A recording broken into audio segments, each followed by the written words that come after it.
Yeah. So you and Caroline know each other already, don't you? We do. Oh, oh Yeah. yeah. Where'd you guys Yep. meet? Honey We, badgers. The honey badgers. yep. I met Honey, more. Go ahead. no, that was it. I was going to say I met Mary at the first Artistry of ALS. That's that, and following her on social media is the only way that I really know her. So Yep. I'm glad you guys know each other. Now, let me just say something to tell Mary something. Liz was on a Tim Lowry panel recently, and she was talking to the people in the audience about the fencing that Oh, you two are doing. yeah. Were they just mind blown? Yeah, yes, they were. Yep. I can't wait for the VA to find out about it because we're going to ask them for fencing chairs and they're just going to be like, what the hell are you two doing?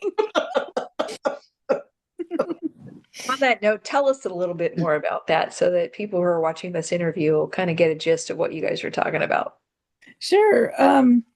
A friend of mine named Liz, who's also with the Honey Badgers, um, she lives in Vancouver, which is like an hour and a half away from me. And so we haven't really ever, we've talked a lot about, oh, we should get together and do lunch and we should, do all these things, but we have never connected.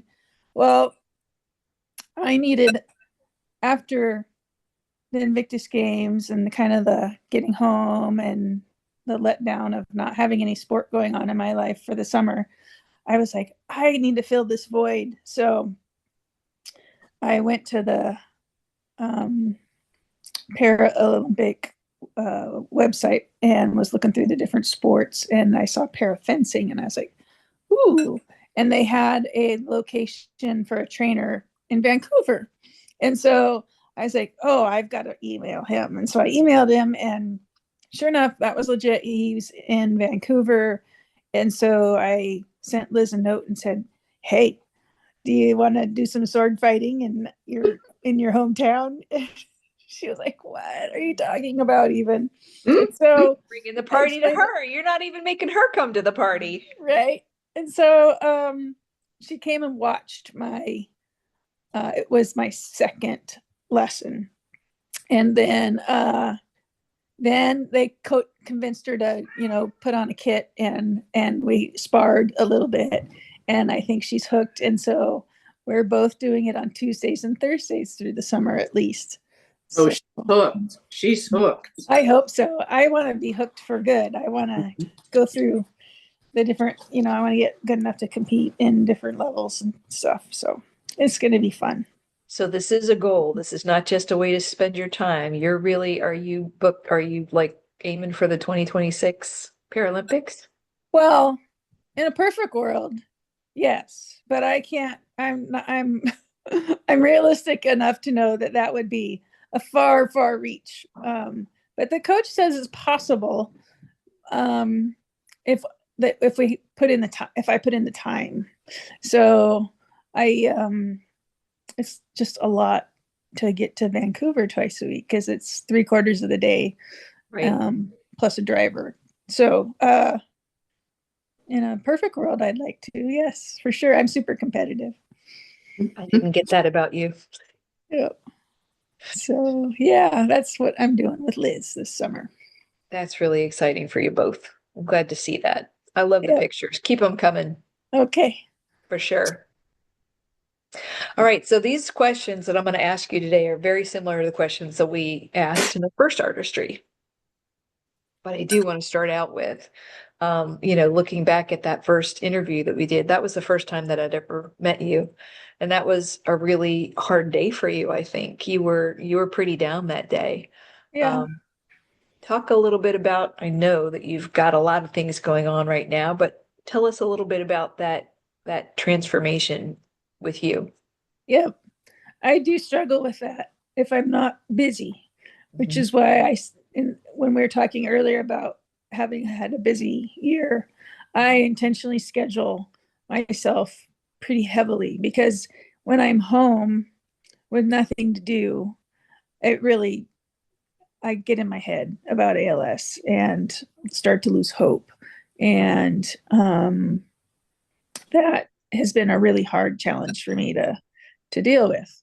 And the fix for it, for me, hasn't been medication. The fix has been activity, keeping my body active as much as I can, especially doing things that require like 100% of my concentration. So fencing does that. Downhill ski racing does that. Those are my two main sports. So both of those give me that. They take me to a place in time where I didn't have ALS. Like, I don't feel like I have any disability then. I feel like I'm just in the flow and I'm 100% giving it my best. And I don't feel like, oh, my ALS is interfering with me doing better in this. No, because they're both an adaptive sport. And so I'm able to be on equal footing with anybody else participating in the sport. Therefore, the equipment makes it feel like that you're not struggling in any again. way. Yeah. Yeah. That competition is a drug in and of itself. I It, tend to be a little competitive myself. I know that yeah, rush. yeah, yeah.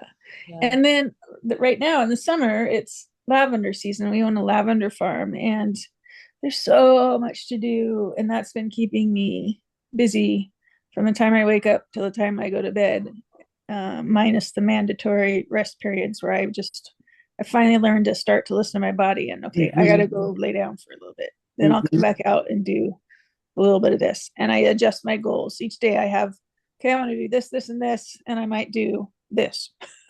Not all three of them, but I don't let it discourage me. I just keep whittling away at it, and that's been good. Good. Yeah. That's great. I see lavender right there behind you. That's last year's bushes. We were able to trade several gallons of essential oil for a piece of machinery that will now let us make culinary lavender. And so we take those little bundles and we run it through this machine, and it debuds them, and then it blows air over them to blow the dust and the chaff and the dead flower part off of the bud, and then it vibrates them, and then it comes out just beautifully clean and ready to use in cooking or baking. So it's been neat. Now I want a lavender mimosa. There's a place that we used to go to in Dallas that made these amazing lavender mimosas that, with a little Prosecco, and they put a little candy in the bottom, and it made this fountain of bubbles that would come up. And this is lovely lavender color and the lavender smell and flavor and just all of it. I want one back. Yeah, that sounds nice. Yeah. Remind us how long you've been living with ALS, Mary? 4 years. Yeah. February was my 4-year mark. So I was convinced it was 3. And Alex was like, no, do the math. And I was like, oh, wow, it's been 4. So I want to pull up your artwork, if that's okay. Sure. I'm going to share my screen here. And I was in such a hurry to submit this year. I can clean that up if you want, like flatten out the pieces. And I think I got it okay. Tell us about this one. This one was when I was having a lot of time withholding my brushes for quite a while. I had been sick, and so I was weaker than I usually am. And my art therapist said, well, why don't you get your oil pastels out and just use your fingers? And I was like, oh, I could do that. And so I did this just based off my memory of being in Utah and going through those 5 national parks that we visited there. And so, I just sort of threw elements in of that. And it was so cathartic because I was in such a low point and so depressed. And I didn't know, I've only made a couple of oil pastels, and both of them I've submitted to things, but it's just not something I use very often. And so it was really fun to work the color in with my fingers, and it was neat. I enjoyed it. It's Some of the beautiful. colors that you picked are so warm as well. And it's really Oh, funny. We're hearing your cat in the background, and my cat just Sorry. picked his head up and said, "Who's that?" Yeah, sorry. He's begging to go outside. Mine does the same you're gonna thing. say. I don't know if Oh no, I was just gonna say it's just gorgeous. Thank I you. love the colors. yeah, the Yeah. colors that you chose are all very warm and comforting. So it's interesting that you're having such a crappy day, but I'm glad this piece actually lifted you out of that. Yep. Yep. Art therapy is amazing in that way. I did one art therapy class where the goal was not to actually make a picture, but just to get some feelings out and try to extrapolate that down onto the paper. And it was an interesting experiment. I might have to explore that a little bit more. Yep. All right. This one. Mm. There's a story about this one. This almost looks like it's a combination of the farm. It looks like a festival and or a farm. Tell me about it. I was asked by the ALS Northwest, which is our chapter of like ALS Association, to design a picture for their walk to defeat ALS. And they fused it on a really nice tote bag. And so they actually are using it for multiple events. They used it at the Ski to Defeat ALS, and they used it for the walk, and I think they'll use it for something else. But they wanted Mount Hood and they wanted lavender in it. I'm like, what? And it's going to be a walking event. And I had never drawn people or painted people before, ever. And so this one was a huge challenge to me as an artist because I was like, oh my God, how am I going to do people? It took me forever to figure it out. So I tried to design a walking path and just put a touch of lavender, on on the sides of the path, and then just some green rolling hills, and then the mountain. And I wanted I've been playing with movement, so I was putting some movement in the sky, and so that's where that one came from. I really tried hard to there's kind of in my mind, a blank spot. If you go up from the bottom yellow and blue shirt guy right up above there and then go up right there. That was supposed to be, I wanted to put me in a chair, or anybody, a person with ALS in a power wheelchair. But I couldn't, when I was doing it on another piece of paper, I couldn't figure out how to make that look good and to scale and all of that. So finally I just gave up because I was up against a deadline, and just let it be the walk to defeat ALS. So that's what that is. Mm-hmm. You used the word movement, and I was going to say you got plenty of movement in the people. Everybody is, ambling at a different angle, and, you can definitely get the sense of the movement, and the perspective as well. So you did a great job with that. Thanks. I love hearing the story of the fact that it's on their tote bag too. Yeah, I should dig mine out and show it to you. It turned out better on the tote bag than it does on the screen. All right. Again, this is. Go ahead. Sorry. I was just going to say, is this Mount Hood again? Yes, it is. That's the one that's cricket, and because I didn't flatten it out well for you. It had just been sitting in my book, which I could do if you would like a better image. But there's a lake called Trillium Lake, and there's this looks like Trillium Lake, and that's what I did it from memory from. And so I've been struggling with reflections in the water, and so and I wanted to do a monochrome piece. So that was the task that day for art therapy. She's like, let's do something all in the same color, just monochrome. And I was like, okay. So that's what I did. I'm fascinated whenever I see pieces that are like this, it's one color, but you've got all of these different values in there, and you make a picture about it. Yeah, that was fun. All right. I love when you incorporate the physicality of ALS in your work, like neurology and the brain and all of these things, muscles, etc. Talk to me about this piece. So before I went, Synapses. yeah, before I went to medical school, I got a master's degree in anatomy and neurosciences. And I had been, from where I sit in our study, I can see my anatomy textbook, and my little skeleton man. And I was thinking about, man, it'd be fun to kind of do some cross sectional, but also just some sort of abstract of what ALS is doing. And Mhm. so I used I used water, and watercolors, and then I used some of that watercolor that comes at liquid, that liquid watercolor that you can just, it's a lot more vibrant.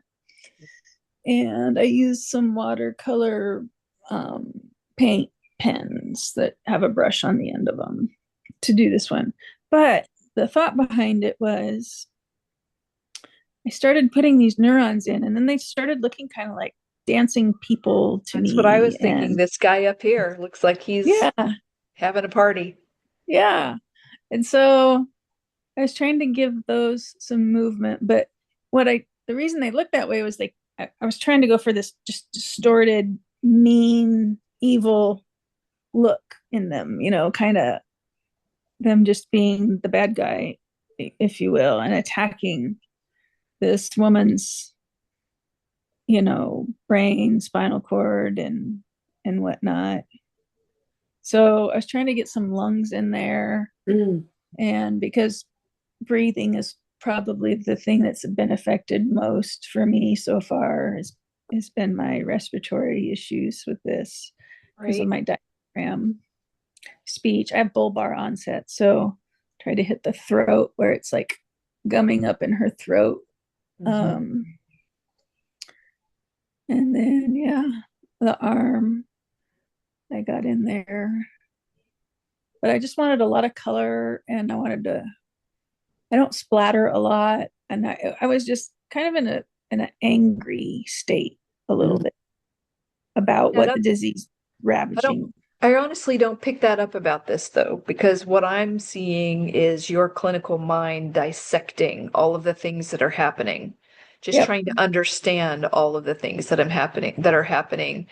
And I'm not really getting the anger piece of it. I'm just that's getting good. the analytical piece of it when I look I at think, this. yeah, I think angry is the wrong word. I think I'm frustrated. I was super frustrated with my body kind of giving out in this Mhm. battle against ALS, and but anyway, yeah.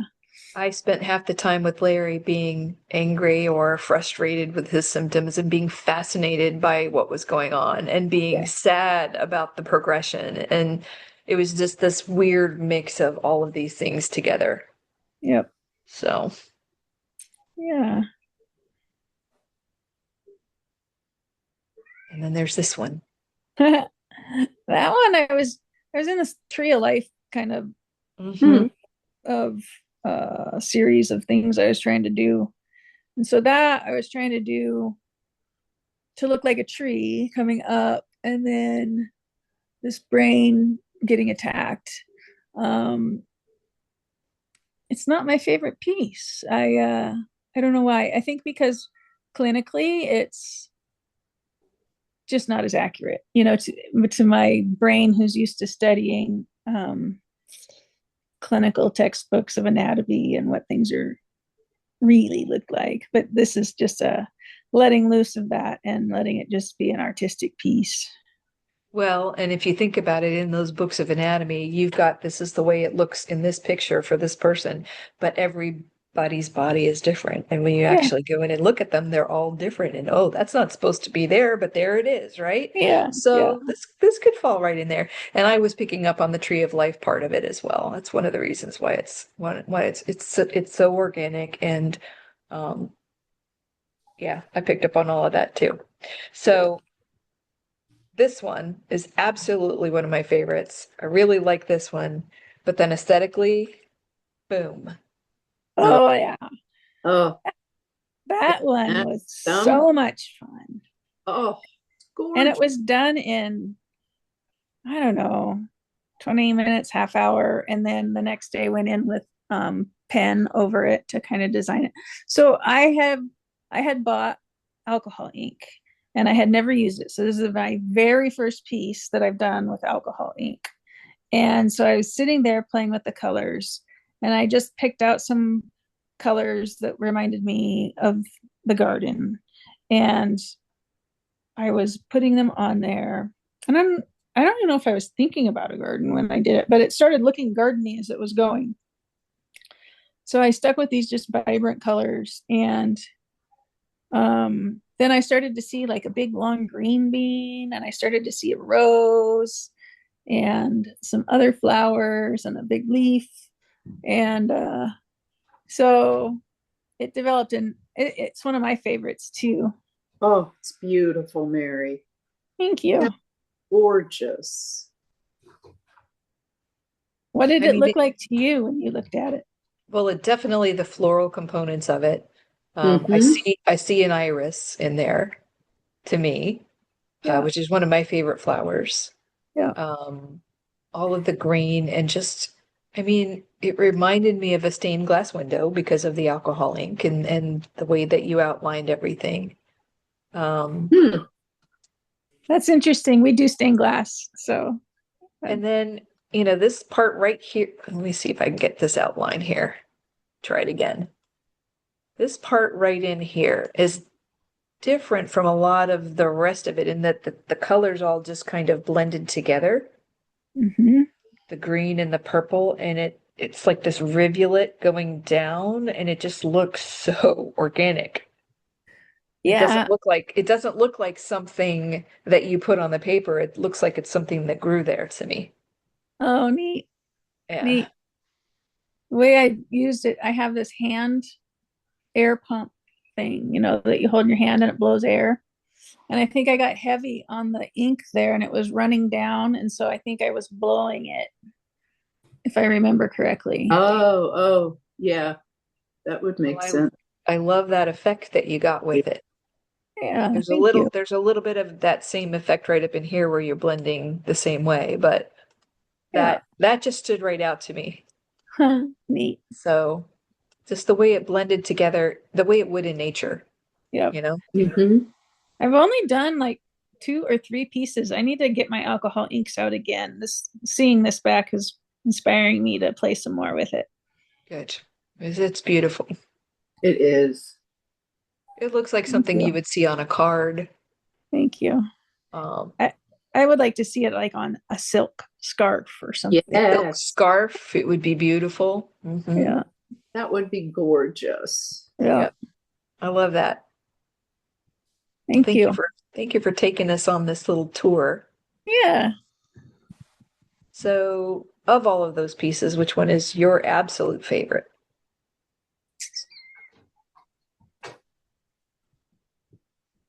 It's hard to pick a favorite. It really is. I They're really, all so different, but yeah, I really like that last one we talked about. That's high on the list. And I think that one that you really liked with the neuroanatomy kind of Mm. is probably one or two, top one or two. what about you, Caroline? Um, I think the last one, just because it's so vibrant. I love the vibrant colors. I'm sorry about you know who, but Oh, you he's know who had to just be in here? So cute. yeah. and he's actually calm. Yeah, I think the last one, it looks like a garden to me. Yep. Just beautiful. One of the questions that people always ask us when we do these art shows is, well, where can I buy this? Are they selling it? We should figure out how to do that. We should figure out how to get that on a scooter Frio. We should figure out how to get that in the store. And, you know, Mm. I've been so for the farm. Let me show you what I did for the farm because people always want to buy stuff that I make little things for the farm. And so in my portfolio book, I have been the place downtown. I live in a small town. Place downtown has a printer. So these are just I remember that one from the last show. yeah, these are what I did. I think these are the ones I submitted, maybe. Not the Oh, second one, but the first one. You submitted the Joshua tree. I don't remember that one right there, but This I one do remember. this one I call Breath of Life. I don't oh, remember that one. I don't remember you submitting. Maybe I think oh, you did. look. Oh, there you go. There is that you, Mary? Yeah. Yeah. So you can see the Uh-huh. lungs blowing Uh, out all of that yep. into the universe. Yep. But I did. So these are the ones I think I submitted to you guys. So when I went to the printer, they came out Yes. huge like this. And then I had to Yes. cut them. I will need to cut them to sell them. If I want to sell them. He's beautiful. Thanks. That This one you one. submitted as well. Yeah. On a side note, I am currently working on illustrating a series of children's books. That's amazing. Yeah.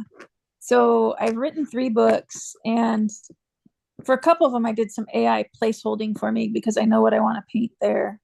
But I've been working on some little vignettes to paint for the books.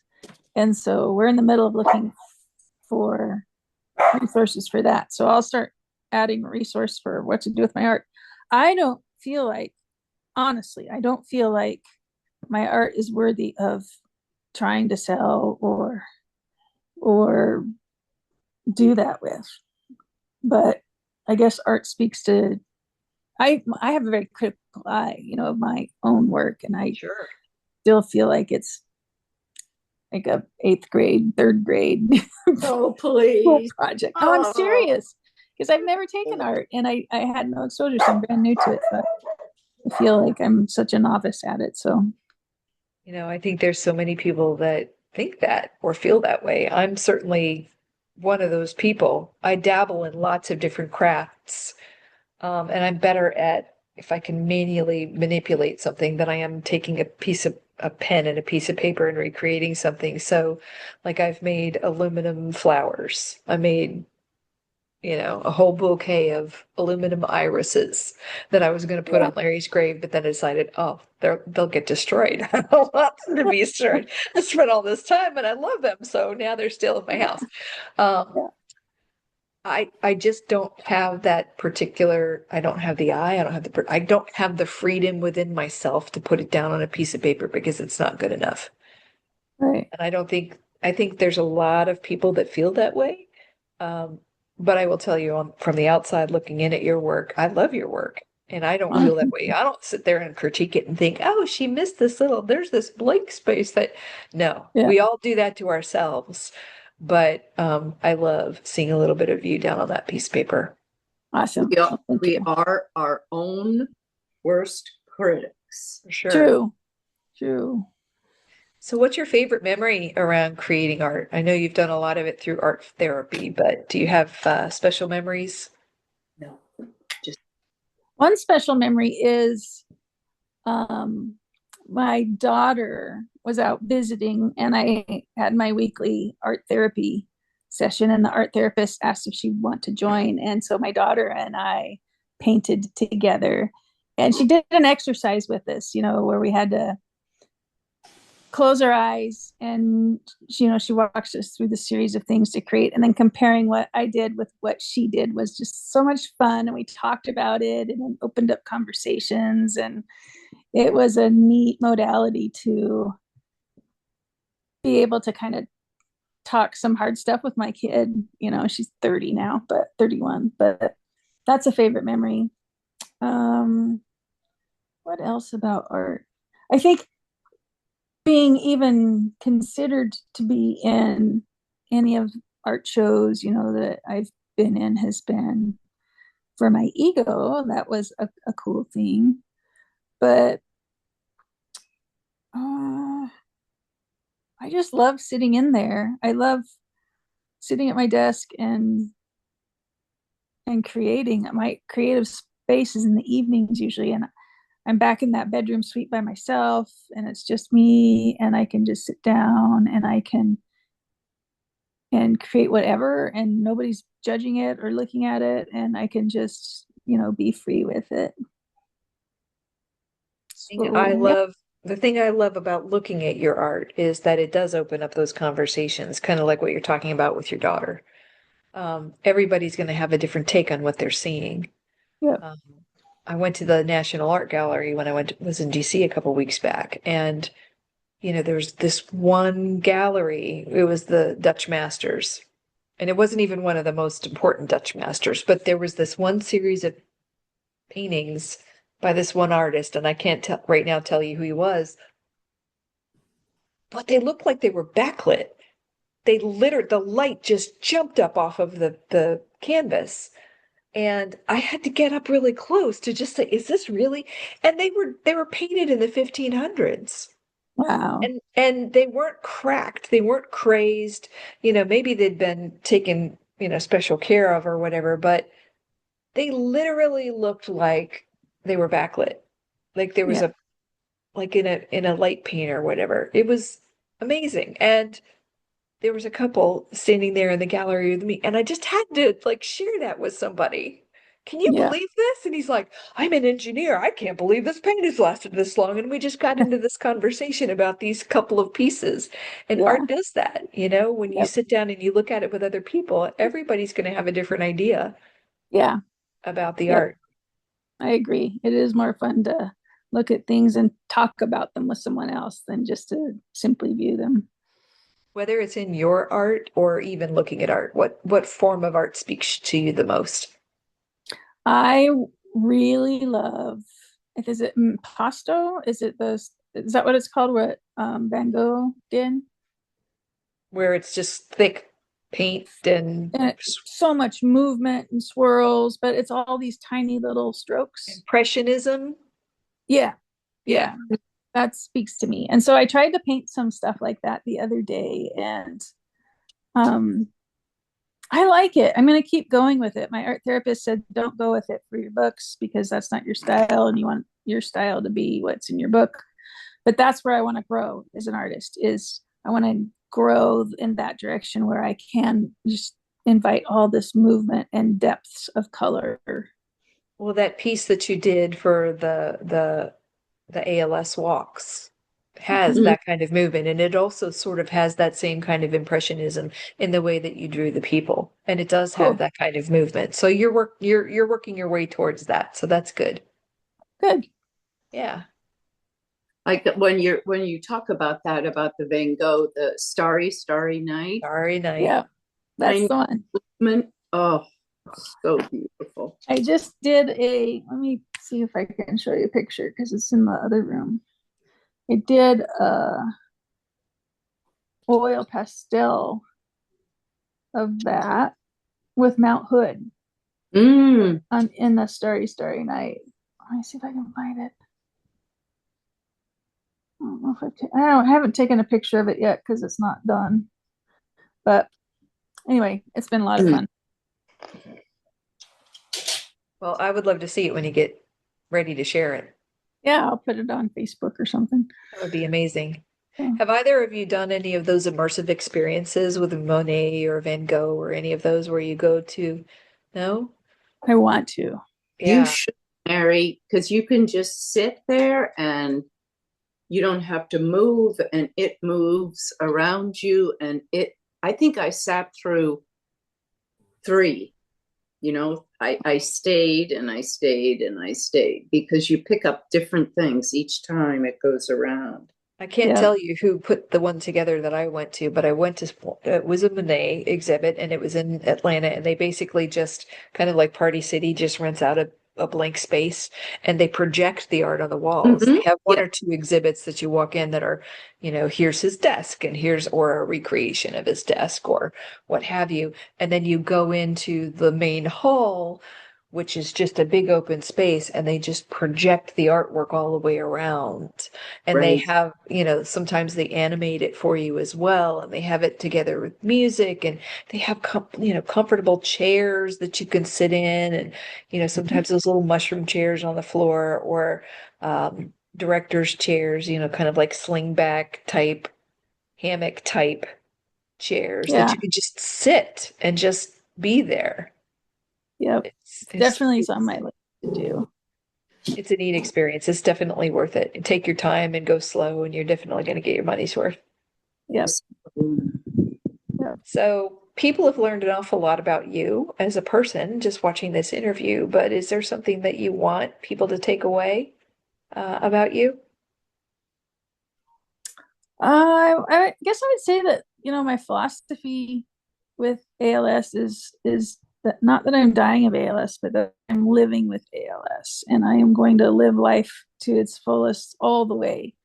And you should challenge yourself, because these things that I've done, like fencing, like competing internationally and sit skiing, those types of things are things that my medical team has not necessarily thought was going to happen.